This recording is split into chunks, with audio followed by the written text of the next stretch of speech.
each blockchain is definitely decentralized, because this is the thing.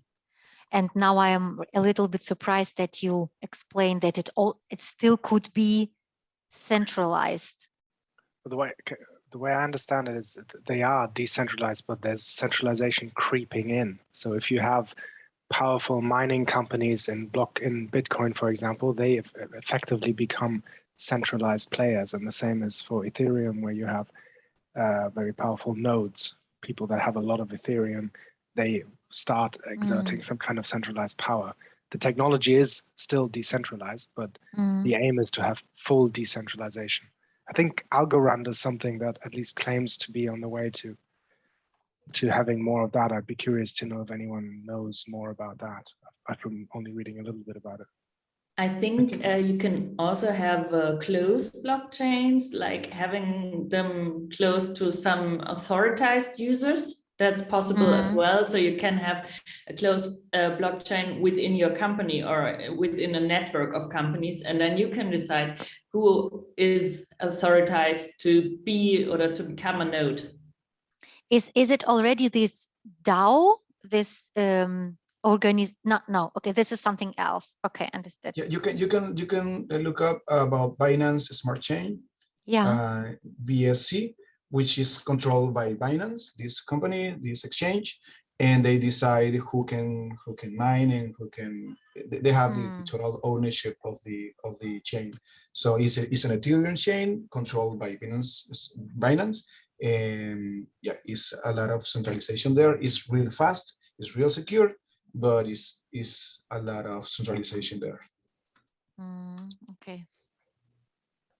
Well, so and if you're okay with centralization, you might as well just leave your assets with a bank, because that's safe, secure, and fast as well. But the whole beauty of this is decentralization, right? I mean, being really crass, but yeah. Well, in a way, I guess also you have to consider the fact that there's transparency here. So in Binance, I guess all transactions are still transparent, although it's centralized. Sure. So differently from a bank, you still see where your money's going, etc., etc. Yeah, no, that's a good point. Yeah, cool. Yeah, I think it helps me at least a lot, because I all the time thought, where is this difference between, because Polygon, I think it is also a separate blockchain, Ethereum is blockchain, Cardano is blockchain, and I'm all the time thought, okay, where is the difference? Yeah, how I can, and Fauve, sorry, how I can pronounce your name? My name is Fauve. Fauve? Yes, Fauve. Sorry. It's a French name. Oh, cool. But it helps a lot. So I think probably when we speak about Cardano have another percentage. Yeah, probably it is. I think they use proof of stake. Sorry, I'm a little bit new.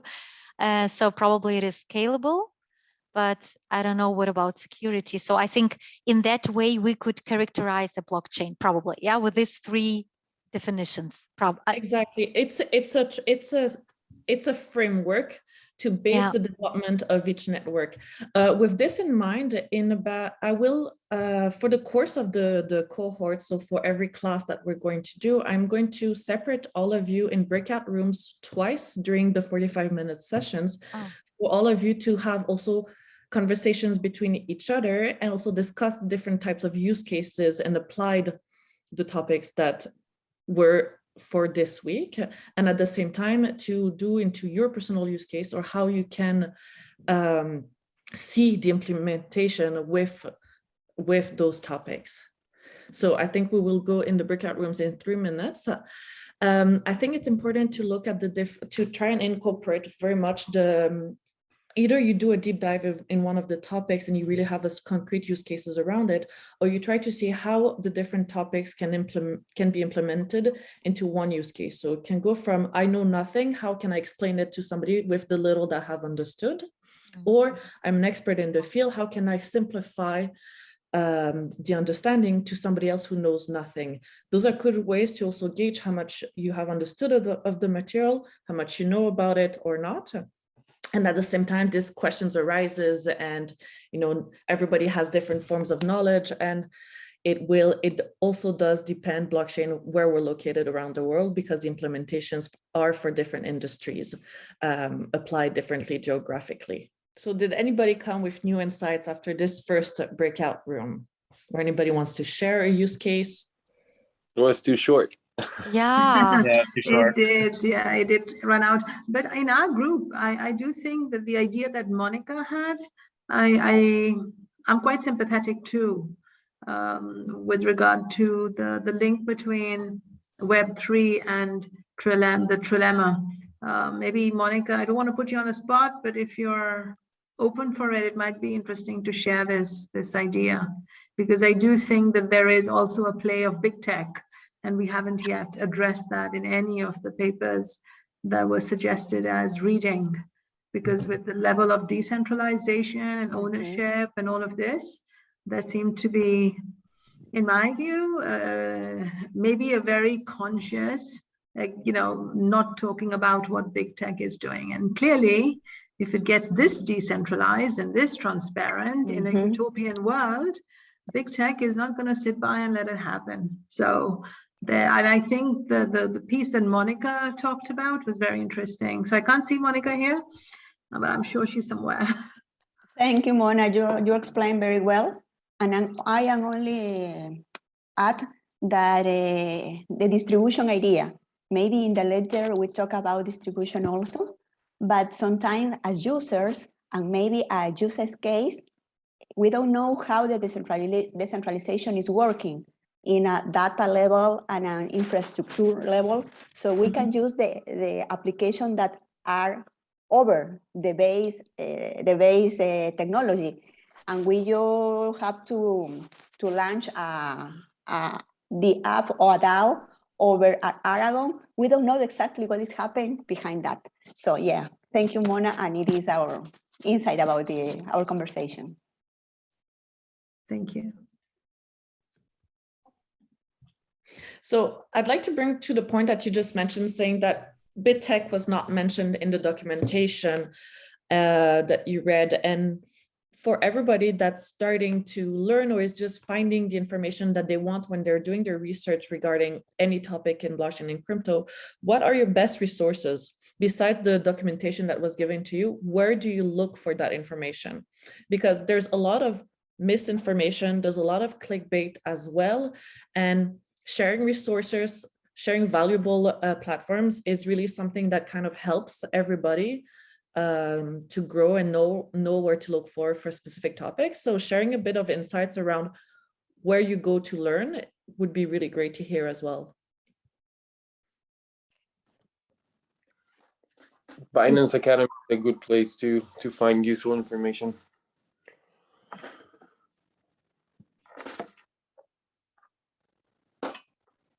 Darknet? All the time. Can you repeat that, please?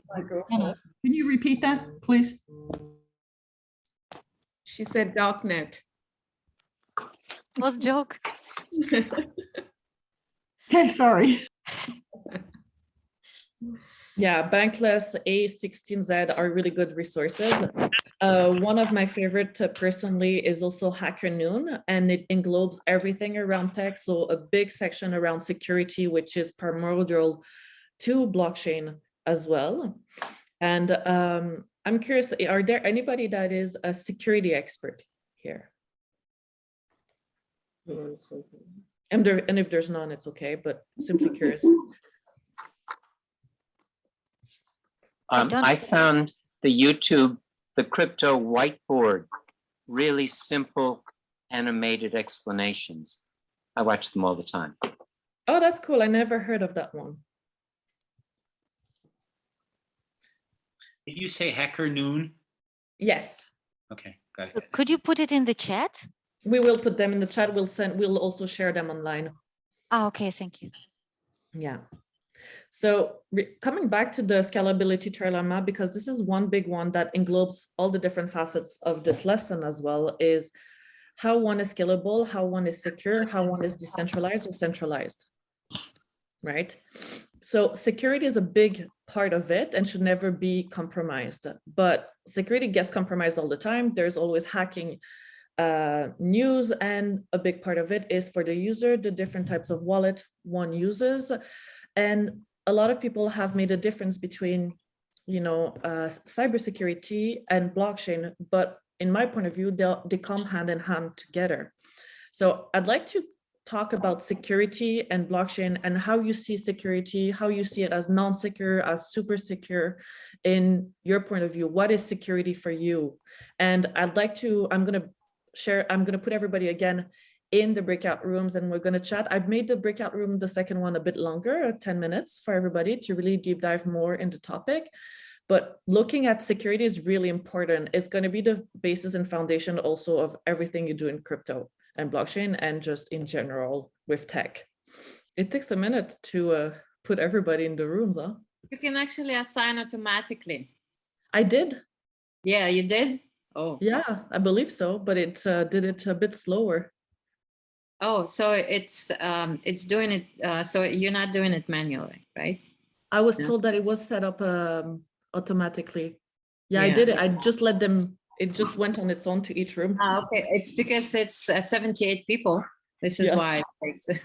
I was just checking, making sure, because I was giving the rights, so you never know if all of the rights are given for the host. So thanks for bearing with me. You have all the rights, and sometimes the people that are not assigned, so you will see like a red number.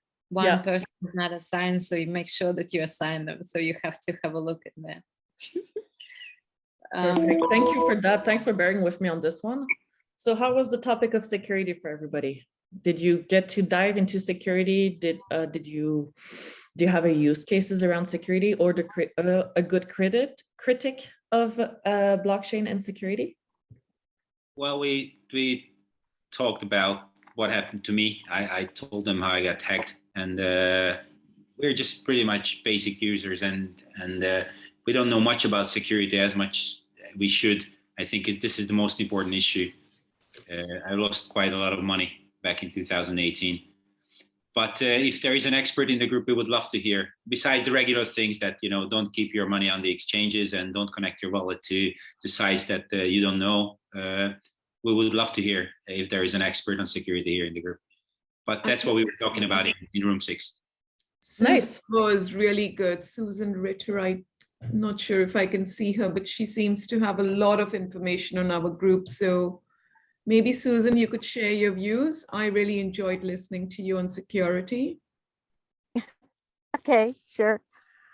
So all I really did was go through and describe the different ways for storing, because your security always is going to come back to how diligent you are for putting your assets into a place where they can't be seen. And so there's really, there's 3 places where you can leave your assets. They can be on the exchange, which of course is the most dangerous because you are linked to the old world. So it's not a completely seamless relationship, which leaves lots of room for hacking.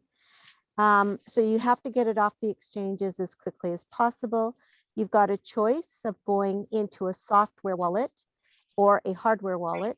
Your software wallet is an application that you would download to your computer that is where you would save, where you would store you're not actually moving an asset in the sense of what we think of when we talk about physical assets.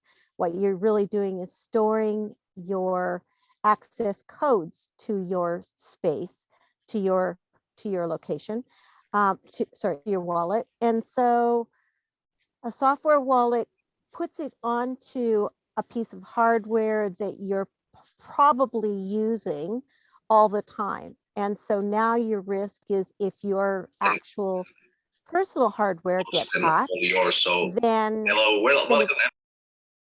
then there's access to that as well, because you've been hacked personally. And so of course, the safest of all 3 is the hardware, because you have it only connected to the network when you're actually doing a transaction.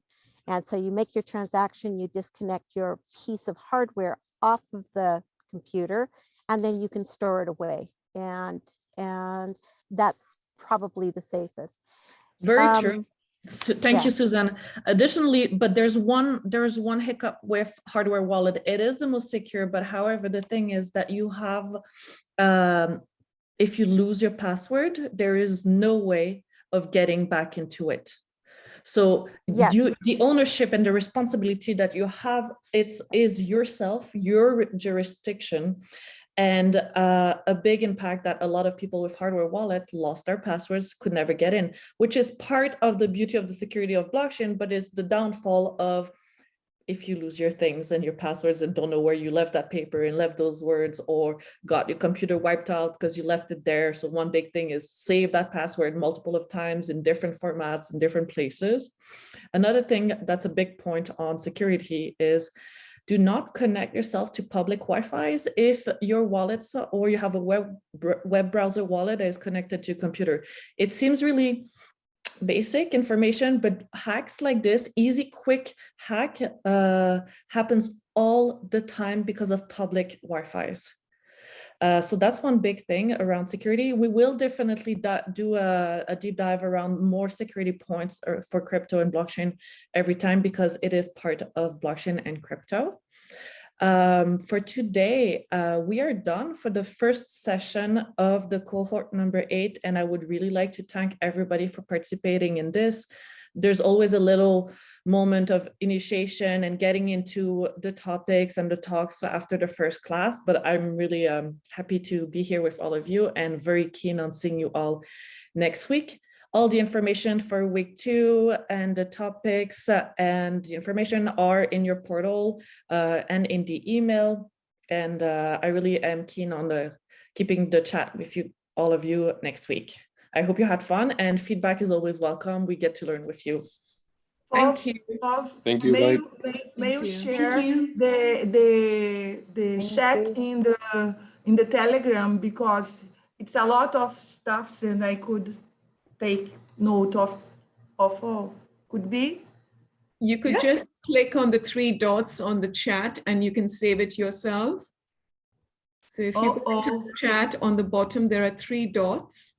Thank you very much. If you click on that and save it, because I agree there's a lot of information. So if you click on it, save it. Thank you very much. You're welcome. Thank you.